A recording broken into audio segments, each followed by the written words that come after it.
तो दोस्तों स्वागत है ब्रेन बाइट्स में। आज हम लोग इंटरनेट ट्रेड का लेक्चर नंबर 2 कवर करने वाले हैं।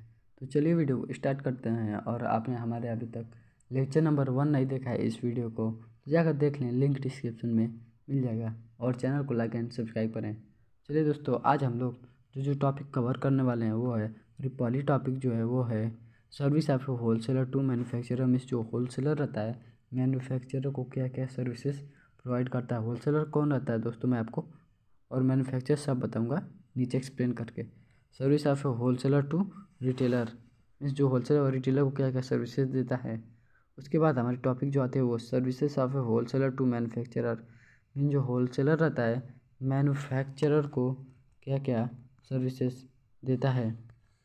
उसके बाद हम टॉपिक कवर करने वाले हैं services of retailer to consumer, जो रिटेलर रहता है कंज्यूमर को क्या क्या सर्विसेज देता है। तो दोस्तों, और नेक्स्ट हमारे जो लास्ट टॉपिक इस वीडियो के है जो है classification of retailer. Means retailer किन किन बेसिस पे क्लासीफाई होते हैं वो हम लोग कवर करने वाले हैं। तो चलिए टॉपिक नंबर 1 स्टार्ट करते हैं। दोस्तों टॉपिक नंबर 1 है service of wholesaler to manufacturer. Means wholesaler manufacturer को क्या क्या सर्विस देता है। होलसेलर क्या होता है, मैन्युफैक्चरर क्या होता है, मैंने इसको लेक्चर नंबर 1 में एक्सप्लेन कर रखा है। और अभी तक नहीं देखा है आपने हमारे वीडियो को जाकर देख लें, लिंक डिस्क्रिप्शन में मिल जाएगा। तभी मैं आपको बता देता हूँ होलसेलर क्या होता है शॉर्ट में।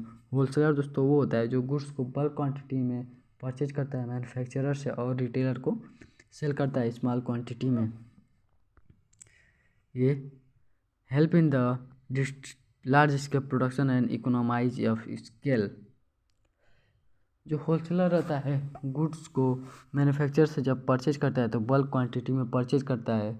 और बल्क क्वांटिटी जब परचेज करता है तो मैन्युफैक्चरर भी रहता है तो लार्ज क्वांटिटी में गुड्स को प्रोड्यूस करता है और होलसेलर सारा गुड्स खरीद लेता है। इसलिए लार्ज क्वांटिटी में प्रोडक्शन कंटिन्यूस होता रहता है।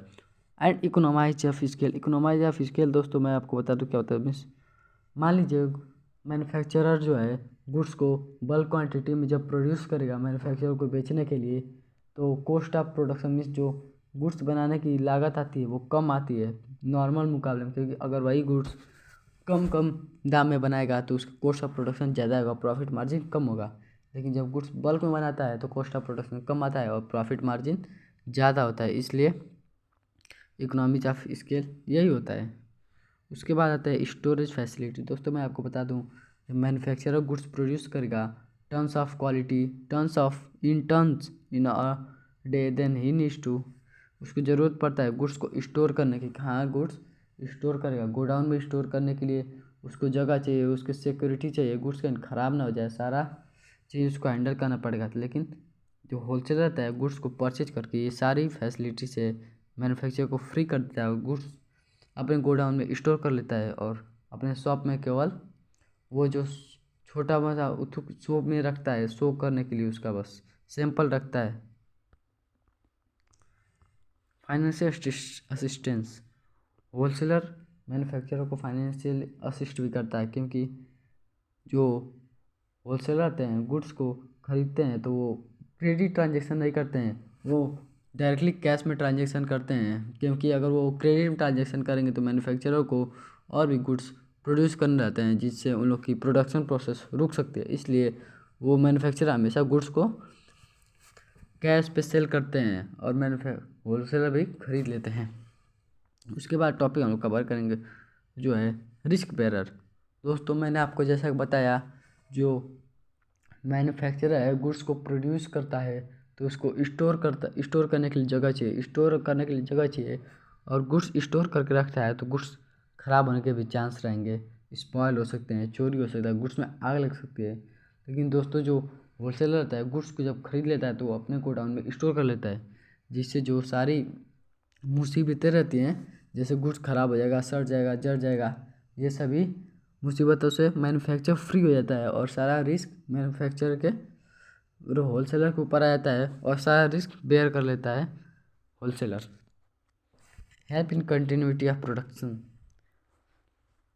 जो मैं होलसेलर रहता है गुड्स को कंटिन्यूसली परचेज करता रहता है और वो कंटिन्यूसली सप्लाई करता रहता है किसको, रिटेलर को, जिससे एक कंटिन्यूस प्रोसेस बना रहता है होलसेलर, मैन्युफैक्चरर और रिटेलर के बीच में, और मैन्युफैक्चरर हमेशा गुड्स को प्रोड्यूस करता रहता है।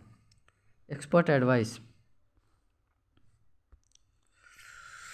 दोस्तों जो होलसेलर रहता है रिटेलर से कनेक्ट रहता है, मैंने आपको डिस्ट्रीब्यूशन चेन में समझाया था।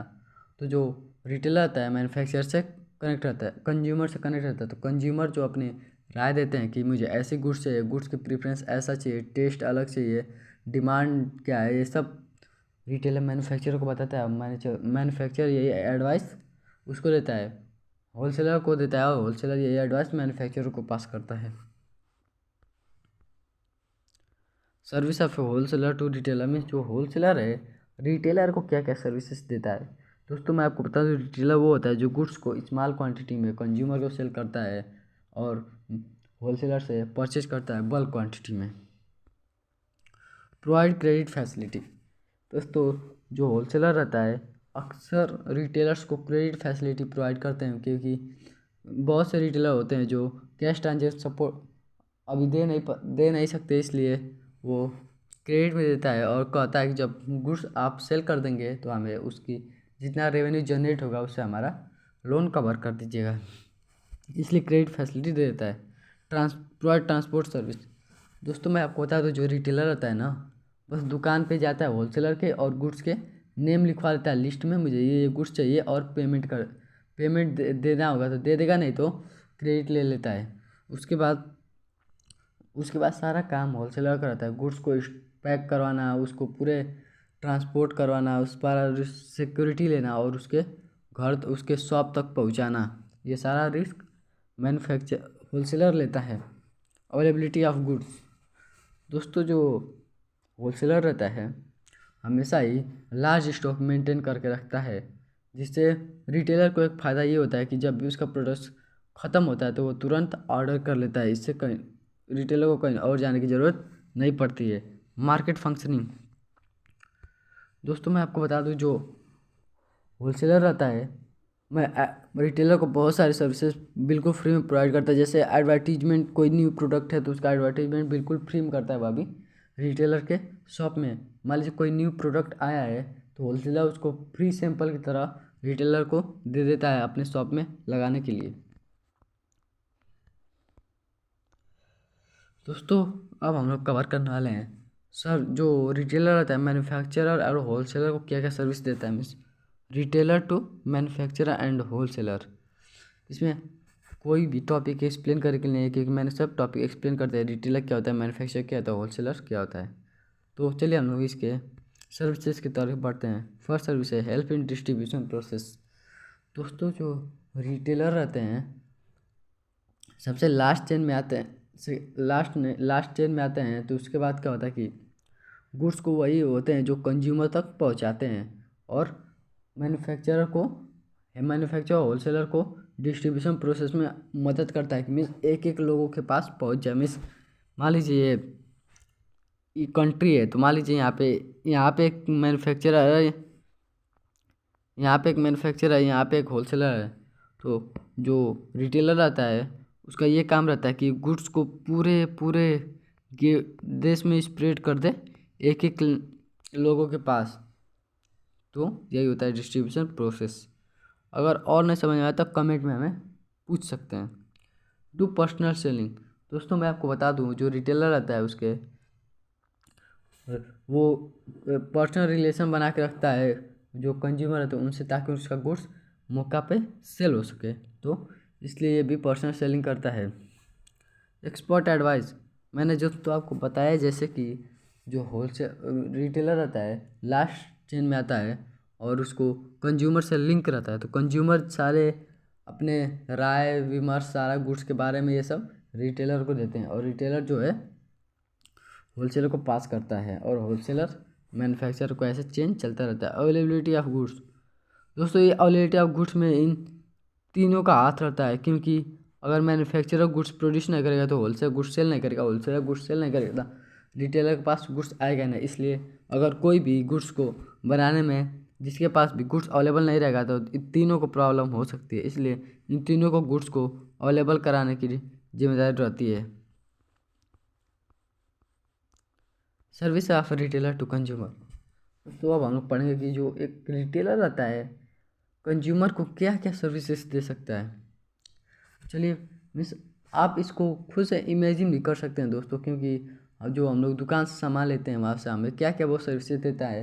पहले वीडियो को पॉज करिए और इमेजिन करके सोचिए कि क्या क्या हमें सर्विसेज देता है।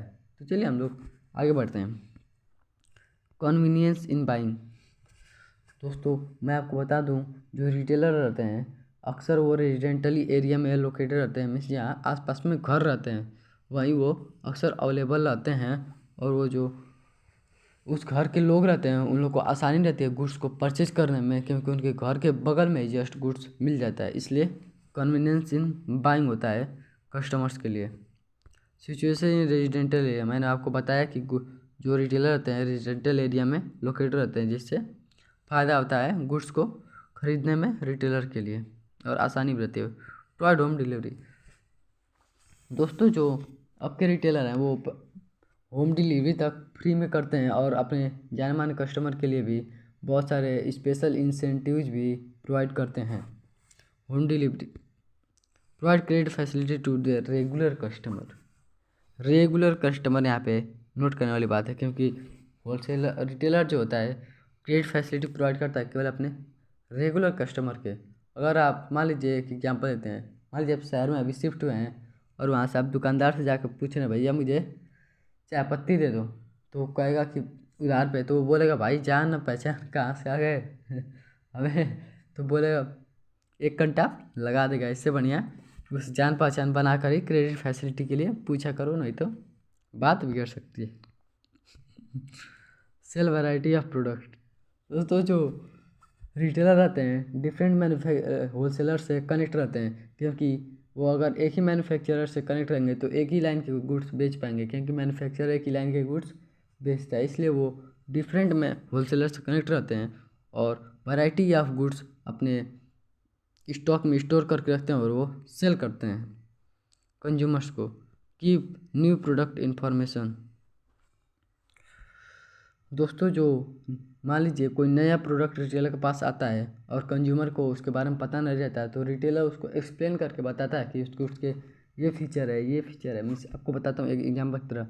मान लीजिए कोई मार्केट में कोई नया फ़ोन लॉन्च हुआ, तो रिटेलर उस फ़ोन के बारे में एडवर्टीजमेंट करेगा, उस गुड्स के बारे में इंफॉर्मेशन आपको प्रोवाइड करेगा। आप जाएंगे उसको खरीदने तो उसके बताएगा क्या क्या फ़ायदे उसके, सब कुछ एक्सप्लेन करके आपको बताता है। उसके बाद दोस्तों हम लोग टॉपिक जो है कवर करने वाले हैं वो है classification of retailer. Means retailer कितने टाइप में क्लासीफाई होते हैं, किस किस बेसिस पे। तो फर्स्ट है साइज ऑफ बिजनेस। दोस्तों जो रिटेलर रहते हैं बिजनेस पे भी डिपेंड करता है कि कौन सा रिटेलर है। मान कोई भी लार्ज रिटेलर रहता है, कोई स्मॉल रिटेलर रहता है। आप देखते हैं बहुत बड़े बड़े मॉल आते हैं वो लार्ज स्केल रिटेल में आते हैं, और जो छोटे मोटे जनरल स्टोर आते हैं घर के आसपास में रहते हैं वो स्मॉल स्टोर में आते हैं। इसके बेसिस पे 2 टाइप के होते हैं।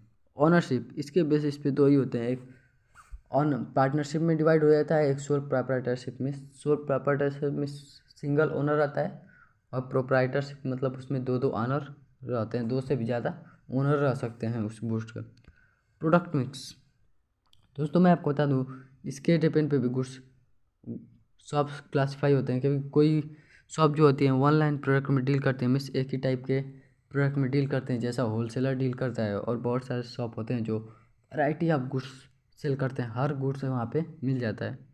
Fix place of business. दोस्तों इसके हिसाब से 2 टाइप के रिटेलर रहते हैं, एक आइटिनरेंट रिटेलर जिसके पास फिक्स प्लेस नहीं होता है, एक फिक्स ऑफ रिटेलर जिनके पास फिक्स प्लेस होता है गुड्स को सेल करने के लिए। तो दोस्तों ये था हमारा लेक्चर नंबर 2। अगर ये वीडियो आपको अच्छी लगी तो चैनल को लाइक करें, सब्सक्राइब करें। Thank you.